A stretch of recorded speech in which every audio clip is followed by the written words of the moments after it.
Il n'y a donc maintenant aucune condamnation pour ceux qui sont en Jésus-Christ. En effet, la loi de l'esprit de vie en Jésus-Christ m'a affranchi de la loi du péché et de la mort. Car chose impossible à la loi, parce que la chair la rendait sans force, Dieu a condamné le péché dans la chair en envoyant à cause du péché son propre Fils dans une chair semblable à celle du péché. Et cela afin que la justice de la loi soit accomplie en nous qui marchons non selon la chair, mais selon l'esprit. Ceux, en effet, qui vivent selon la chair s'affectionnent aux choses de la chair, tandis que ceux qui vivent selon l'esprit s'affectionnent aux choses de l'esprit.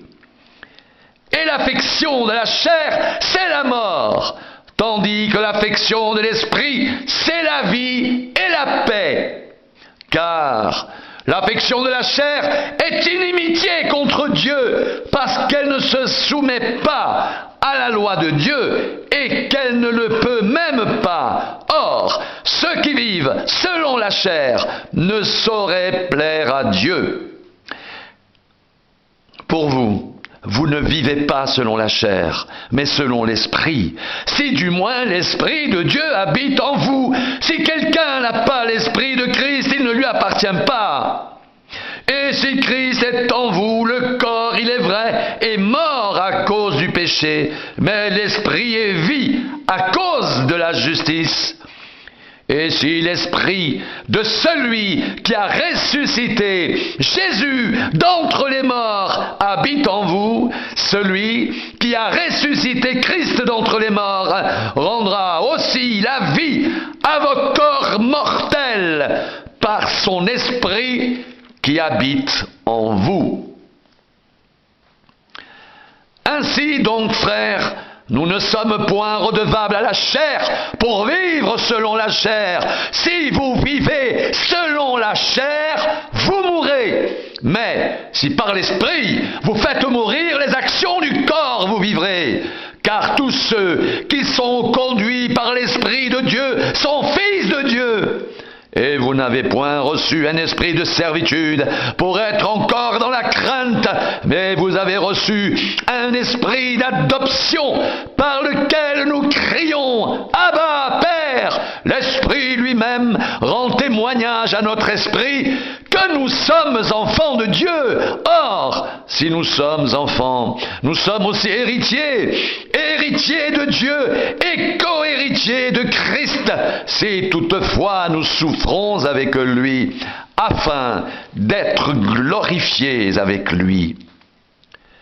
J'estime que les souffrances du temps présent ne sauraient être comparées à la gloire à venir qui sera révélée pour nous. Aussi la création attend-elle avec un ardent désir la révélation des fils de Dieu, car la création a été soumise à la vanité, non de son gré, mais à cause de celui qui l'y a soumise, avec l'espérance qu'elle aussi sera affranchie de la servitude de la corruption pour avoir part à la liberté de la gloire des enfants de Dieu. Or, nous savons que jusqu'à ce jour, la création tout entière soupire et souffre les douleurs de l'enfantement. Et ce n'est pas elle seulement, mais nous aussi qui avons les prémices de l'esprit, nous soupirons en nous-mêmes en attendant l'adoption, la rédemption de notre corps. Car c'est en espérance que nous sommes sauvés. Or l'espérance qu'on voit n'est plus espérance.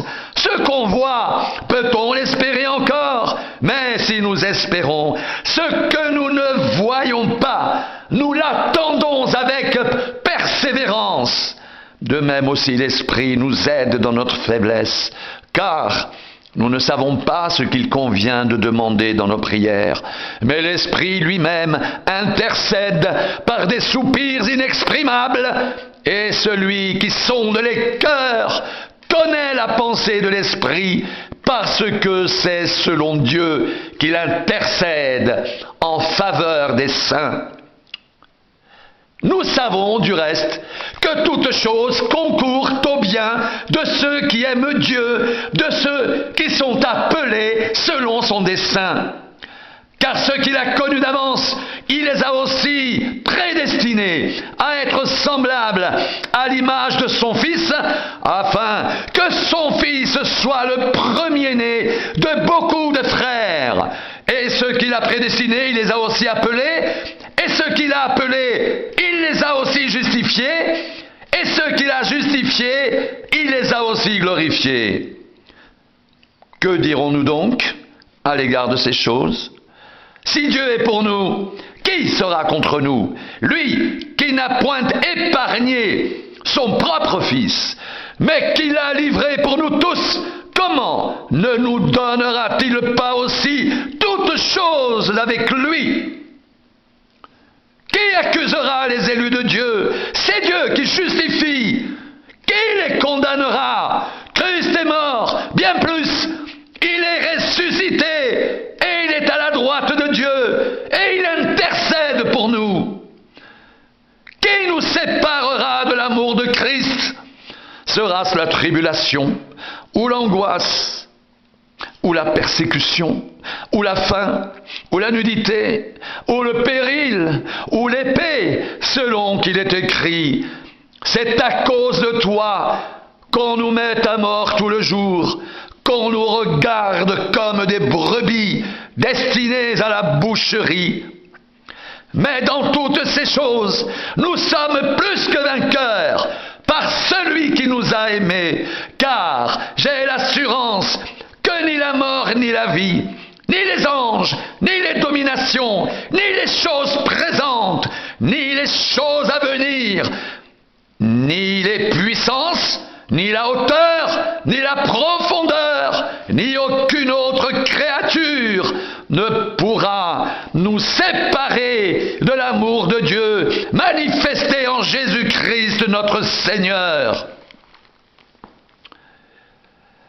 Mais dans toutes ces choses, nous sommes plus que vainqueurs par celui qui nous a aimés, car j'ai l'assurance que ni la mort, ni la vie, ni les anges, ni les dominations, ni les choses présentes, ni les choses à venir, ni les puissances, ni la hauteur, ni la profondeur, ni aucune autre créature ne pourra nous séparer de l'amour de Dieu manifesté en Jésus-Christ notre Seigneur. Mais en toutes ces choses, nous sommes plus que vainqueurs par celui qui nous a aimés.